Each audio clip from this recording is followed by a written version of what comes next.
All rise.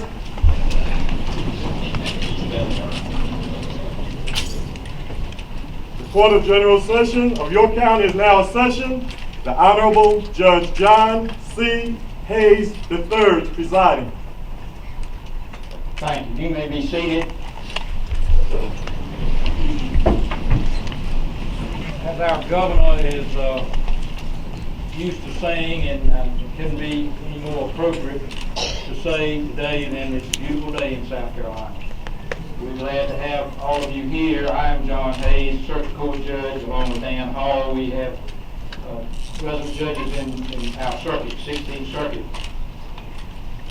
I'd like to thank Mayor Eccles, Judge Modler, and the City Council for them allowing us to utilize these chambers for this historic proceeding.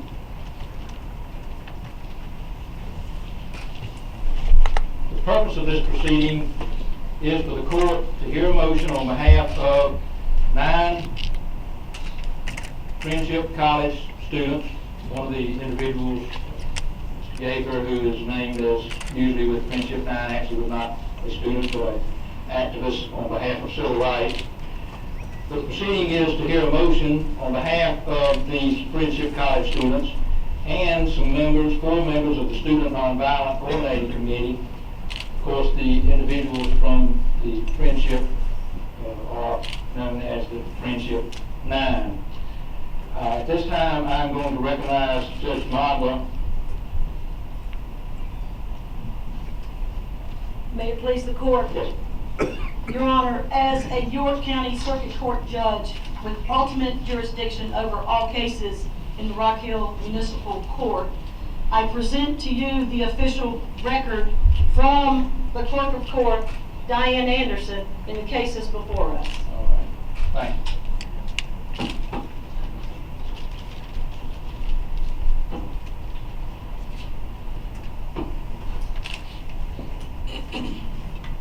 From the original docket, dated February 1st, 1961, I publish the following. Defendants, when your name is called, please stand or raise your hand as appropriate.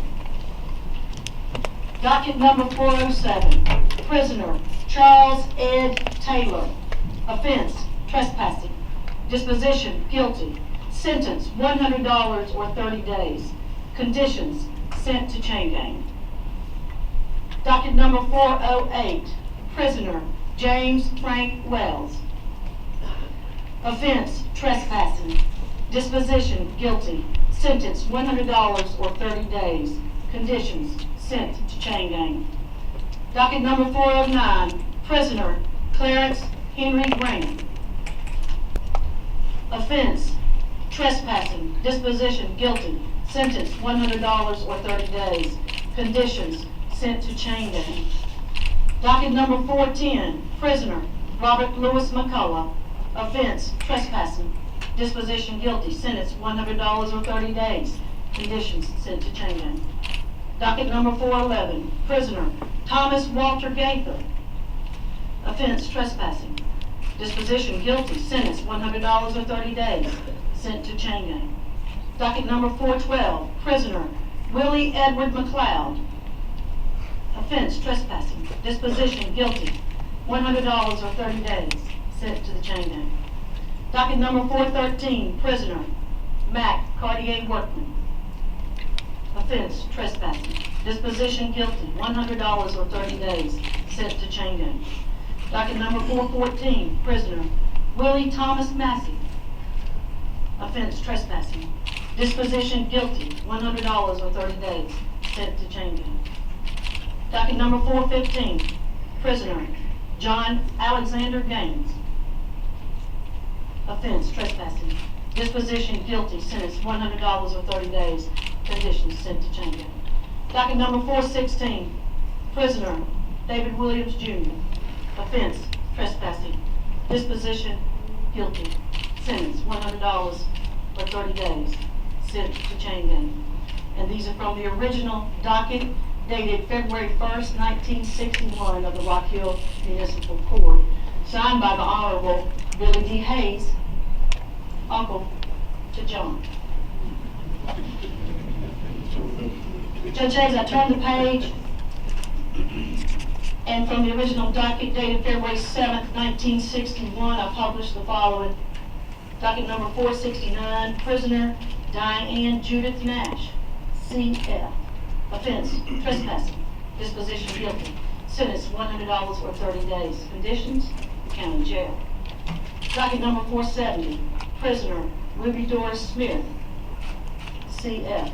Offense, trespassing, disposition guilty. Sentence, $100 or 30 days. Conditions, county jail. Docket number 471, prisoner Joseph Charles Jones, CM. Offense, trespassing, disposition guilty. Sentence, $100 or 30 days. Sent to chain gang. Docket number 472, prisoner Charles Melvin Sherrod. Offense, trespassing, disposition guilty. Sentence, $100 or 30 days. Conditions, sent to chain gang. Signed, the Honorable Billy D. Hayes. Thank you. Thank you. In just a moment, I'm going to recognize Chief Justice Finney. Chief Justice Finney, and with my boss for a while, and still admire, still do what he do. And he, along with the Honorable Matthew J. Perry, represented the Friendship 9, or actually 10, on the day they were at the time of their conviction for trespass in the Rockview Municipal Court. I'm going to recognize him in just a moment for the purpose of making the motion. However, I would be remiss if I did not note that both Justice Finney and Judge Perry have their own poignant experiences with unfair humiliation and effects of segregation. Justice Finney, as a young licensed attorney, unable to join the all-white South Carolina bar, waited tables at the old Ocean Forest Hotel for the members of the South Carolina bar at their convention. Judge Perry, as a member of our armed forces during World War II, standing in his uniform in the pouring rain at a train station diner, Southern Railroad Station, standing at the window marked colored, looking in and seeing white Italian prisoners of war inside the warm diner, dry and enjoying laughs with the waiters. Justice Finney and Justice Perry, like the 9 and the other 4 individuals that walked this road. Now, I call on Justice Finney for the purpose of making the motion. Justice Finney.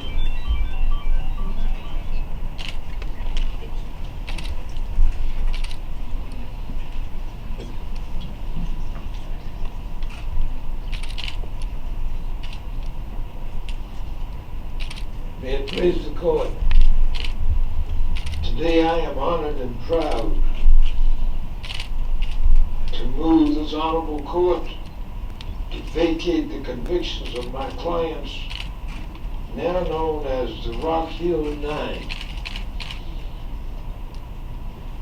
These courageous and determined South Carolinians have shown by their conduct and their faith the relief that they seek should be granted. We appreciate the cooperation shown by the 16th Circuit Solicitor's Office in assisting with this hearing, with which much could be said about the insult these citizens endured in the 1960s. Let the decision of the court today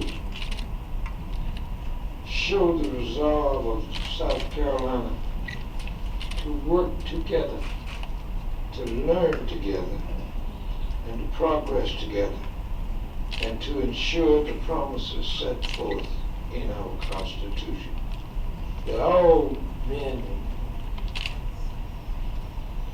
are equal under the law. On behalf of the named defendants, I move for the convictions to be entered in 1961 be vacated, and the court to issue an order affirming for good cause shown that justice and equity demand the motion be granted. Thank you very much. Thank you, Judge Timmons.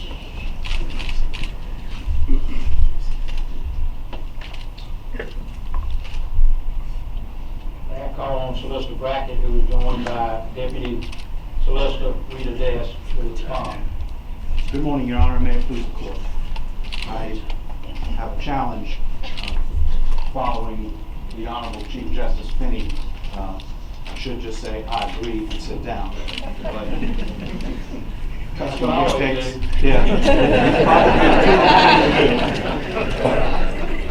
custom dictates that I lay out reasons for why I agree with the Chief Justice.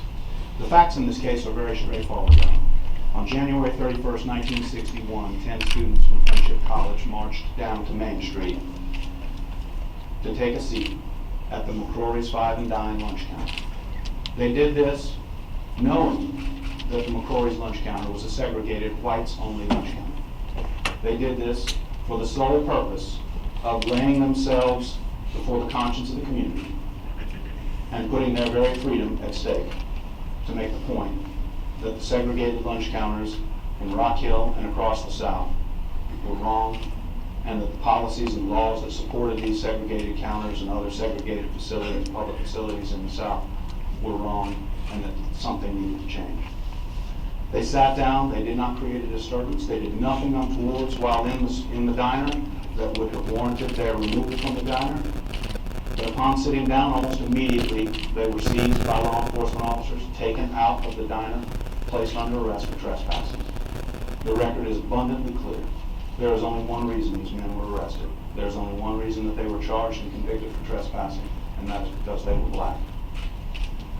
That could not happen today. It was wrong then, it's wrong today. And these convictions, if they are allowed to stand, would be an offense to justice, and they must be vacated, and the charges must be dismissed. Now, I could stop there and say that's enough, but I think I need to say more.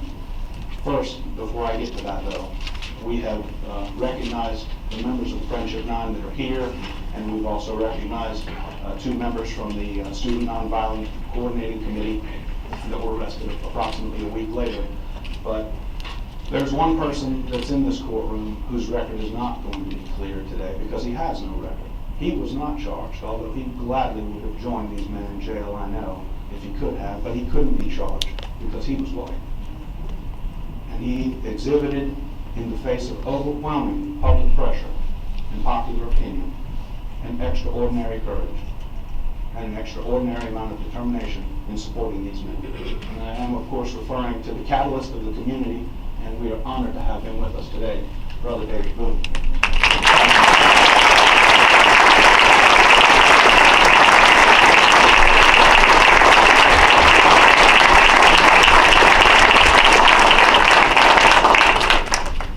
As I said, getting these convictions vacated and having these charges dismissed is important, but that is not all that is owed to these men. My wife tells me frequently that sometimes, Kevin, you just need to say, I'm sorry. She tells me that a lot. And I think that if this day ended without me, as a representative of the state, extending an apology to these men, we wouldn't be doing justice in this case. Because these convictions and charges were had in the name of the state. And today, as Solicitor for York County, I represent the state. So allow me to take this opportunity to extend to each of you my heartfelt apologies for what happened to you in 1961.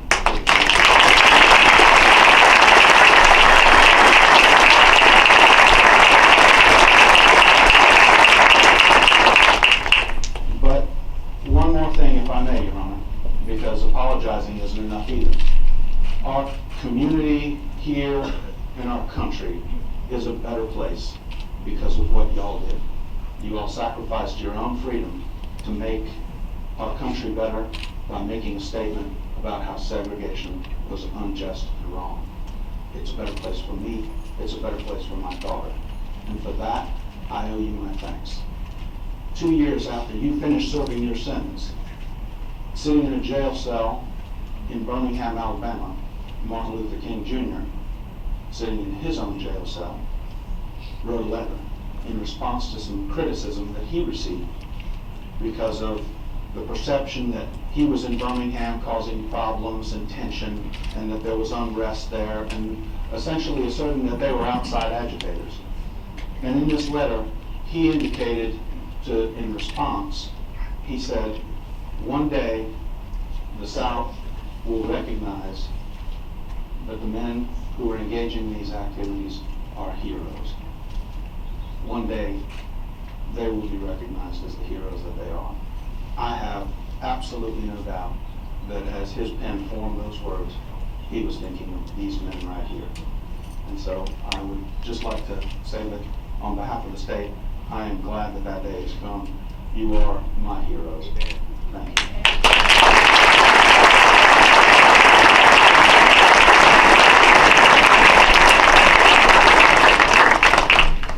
I am going to grant the motion, of course, with a formal order that I'll read into the record.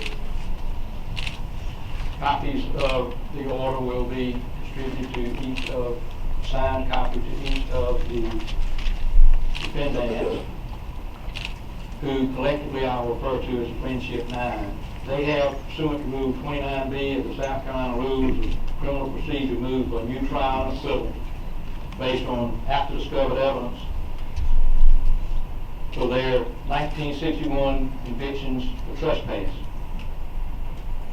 This court is vested with jurisdiction to hear, consider, decide, and rule on the defendant's motion pursuant to Article 5, Section 11 of the Constitution of our state, the state of South Carolina, 1895 as amended, and Rules 29 and 37 of the South Carolina Rules of Criminal Procedure.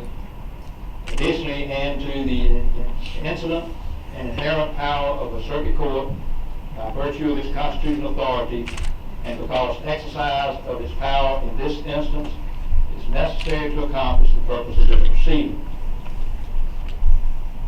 While no testimony or exhibits have been presented in this hearing, I have established the underlying facts set forth in this order through the exercise of judicial notice pursuant to Rule 201 of the South Carolina Rules of Evidence. The sources of the factual information are noted in footnote 1 of the order. There are a few footnotes in the order, but I will not read them.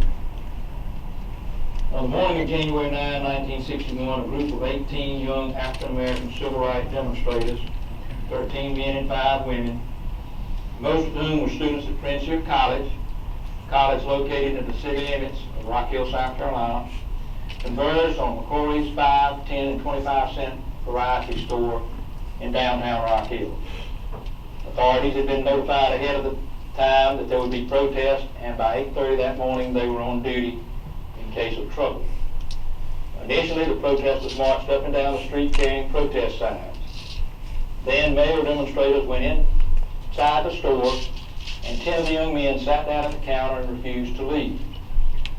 At around 11:30 a.m., the 10 young men sitting at McCory's lunch counter were arrested and taken to the city jail just some 100 yards behind McCory's store.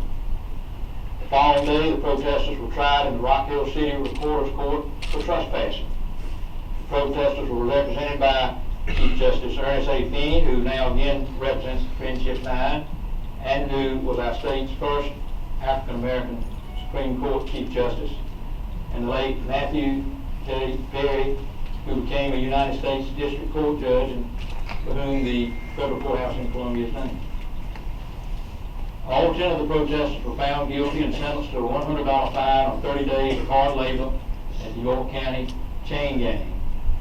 The National Association for the Advancement of Colored People offered to pay the protesters' fine. Only one accepted this offer so he could benefit from an athletic scholarship.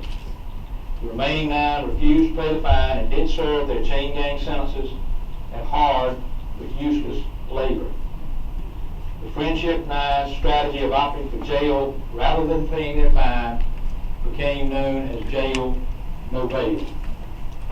This strategy was effective not only to break the cycle of arrest, bail, and release, and expensive cycle, but also to bring national attention to the invidious nature of segregated public places and private commercial concerns open to the public in general. The Friendship Nine were joined by other defendants whose names are in the caption and have been named today, members of the Student Nonviolent Coordinating Committee. They came to Rock Hill in unity and solidarity with the Friendship Nine, and also, upon arrest, opted to remain in jail rather than pay their fine. The sit-in movement, which I have seen referred to sometimes as jail-in, had its birth at a Woolworth store in Greensboro, North Carolina in February of 1960. The jail no bail strategy was initiated here in Rock Hill by the Friendship Nine. This became an important strategy of the sit-in movement. The arrest of the Friendship Nine for their sit-in at McCoy's was not unique to them or to the city of Rock Hill, as evidenced by the arrest of over 3,000 protesters from sit-in participants out of over 70,000 who participated by August of 1961. And I note a typo in my order, and we corrected. I have 7,000 in the order, 7,000 in the order, and it should be 70,000.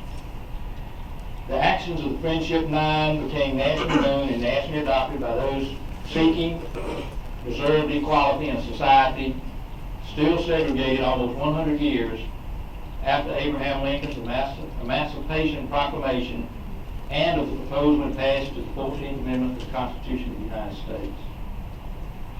Those are the factual basis of this order. In April of 1963, Martin Luther King Jr. wrote one of the most compelling treatises in the form of a letter to 8 white religious leaders who had declared the use of nonviolent protests to be, quote, unwise and untimely. On the state of justice for Americans, he wrote the letter on the state of justice for African Americans and to people of all races and colors. This, of course, is the letter from the Birmingham jail, 1961. Dr. King wrote that he was in Birmingham and in jail, quote, because injustice is here.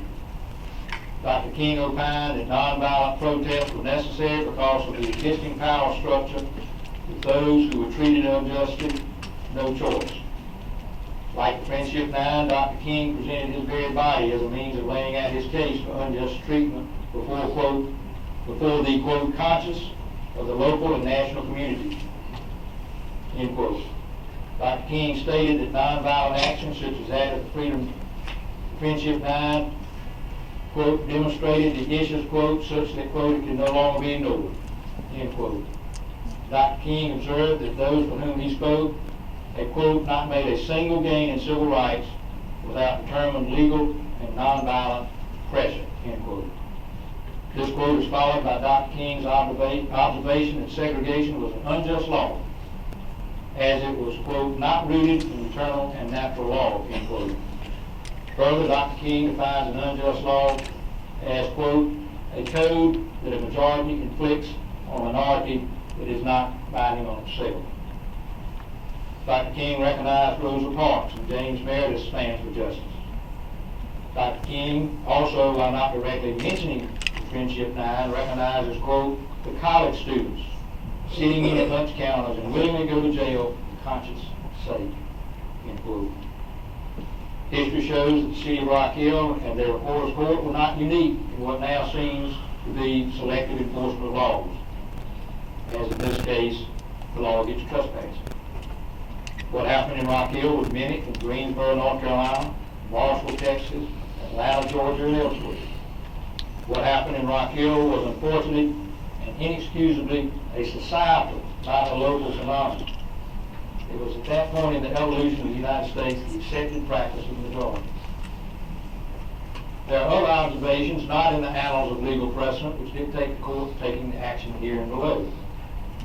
While not of legal precedential value, these observations rank high on the barometer of justice and are worth consideration and are applicable to the facts of this case. Daniel Webster, on Mr. Justice's story, published in 1845, stated, quote, justice, sir, is the greatest interest of man on earth, end quote. Benjamin Disraeli, Lord of Beaconsfield, stated in a speech in 1851, quote, Justice is truth in action, end quote. To paraphrase Daniel Webster, man's greatest interest is justice, simple fairness, and equality for all. This is a motion for a new trial based on after discovered evidence. To obtain a new trial based on after discovered evidence, the moving party here, the Friendship Nine, and the other four, must show that the evidence, number one, would probably change the result if the new trial were held. Two, has been discovered since trial. Three, could not have been discovered before trial. And four, is material to the issue of guilt or innocence. And five, is not merely cumulative or impeachment. The analysis of the defendant's motion here does not compartmentalize well with the traditional motions of a new trial. The defendant's motion focused not on the underlying evidence which forms the basis of the conviction, but on the gravity and efficacy of that evidence. The defendant sat in at the 5, 10, and 25-cent variety store lunch counter in seats reserved for white patrons. Being in the 5, 10, and 25-cent variety store was not the basis of their arrest and conviction. The Friendship Nine were not even prosecuted for the occupancy of the stools, per se. They were prosecuted solely based on their race. While such arrests were the norm at that juncture of history, the discussion here above recognizes then, as now, no one may be prosecuted based on their race alone. Such prosecution is, on its face, unjust under any definition. While it seems an exercise in absurdity, the court finds that the evidence used to convict the Friendship Nine was patently flawed, unjust, and anathema to society's evolved recognition of the illegality of laws which perpetuate segregation. If tried today for the offense for which they were convicted, the Friendship Nine will be acquitted. While society tolerated the enactment of and enforcement of segregation laws in 1961, such now are recognized as repugnant to society's moral code and to the core principles of justice, fairness, and equality.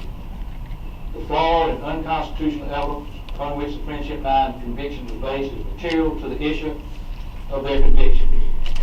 The new evidence, which could be referred to as actually the recognition of the absence of evidence at the defendant's trial, is not cumulative, nor is it impeaching. The new evidence knocks the underpinning of their convictions completely away, and therefore the convictions are not bottomed on any evidence. In conclusion, now is the time envisioned by Dr. King when he recognized and acknowledged that those who, like the Friendship Nine, sat down at lunch counters were in reality standing up for the best in America's dream and our most sacred values. We cannot rewrite history, but we can write history. Now, as to the Friendship Nine, is the time and opportunity to do so. Now is the time to recognize that justice is not temporal, but it's the same yesterday, today, and tomorrow. I therefore order that the defendant's motion for a new trial based on after discovered evidence is granted. The defendant's convictions for trespassing in January of 1961 are vacated, null, void, and set aside. The record reflects no competent evidence supporting the charge of trespassing against the defendants, so the charges based on the arrest of the defendants at McCrory's 5, 10, and 25-cent variety store in downtown Rock Hill for trespassing are vacated and dismissed with prejudice. As I said earlier, each of the defendants will receive a copy of this order. A copy will be filed in the docket book for this court, and this is Mr. Hamilton, our clerk of court, and in our general sessions in the office of clerk of court in the general sessions division. Today is January 28th, and I am now signing the order, and that is done. Now,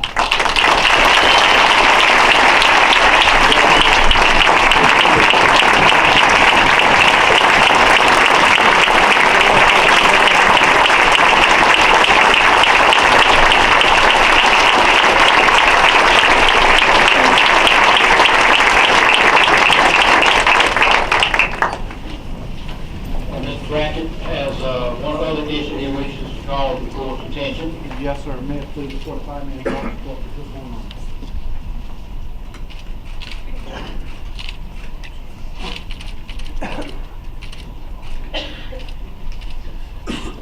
Your Honor, as Your Honor is aware, in any case where charges are dismissed or a not guilty verdict is found by a jury, state law mandates that all the records related to those offenses be expunged and obliterated. In this particular case, given the historical value and nature of this particular incident, I believe that the gentleman and counsel for the defense are all in agreement that we will waive those provisions so that this incident and what these men did, instead of being obliterated, hopefully will be remembered for many generations to come, and these records should stand.